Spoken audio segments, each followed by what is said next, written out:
శ్రేష్ఠత అంటే అర్థం ఏమిటి? శ్రేష్ఠత అంటే అర్థం ఇతరుల కంటే ఎక్కువ జ్ఞానం సంపాదించడం. అనగా మనం ఎంత నేర్చుకున్నాము అన్న విషయం అంత ప్రధానం కాదు. ప్రధానమైనది ఏమిటంటే సంపాదించిన జ్ఞానం ఇతరుల కంటే ఎంత అధికమనేది. అనగా శ్రేష్ఠత పట్ల ఇచ్చ జ్ఞానప్రాప్తిని కూడా ఒక పోటీగా మార్చేస్తుంది. ఇక పోటీలో విజయానికి ముగింపు ఎప్పుడొస్తుంది?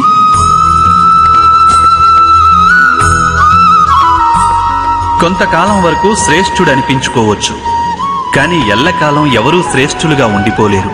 మళ్ళీ అదే అసంతృప్తి, బాధ, ఇంకా సంఘర్షణ మొదలవుతాయి. కానీ శ్రేష్ఠుడనిపించుకోవడానికి మారుగా ఉత్తముడు కావడానికి ప్రయత్నిస్తే ఏం జరుగుతుంది? ఉత్తముడంటే అర్థం సంపాదించవలసిన జ్ఞానం ఎంత ఉందో అంతా సంపాదించడం.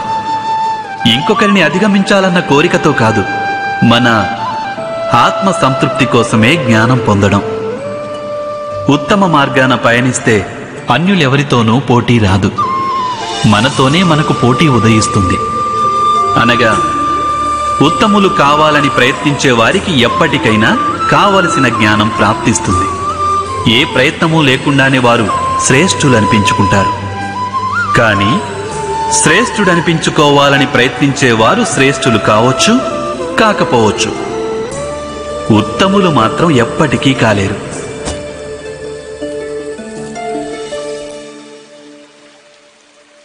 అవశ్యం ఆలోచిస్తారుగా.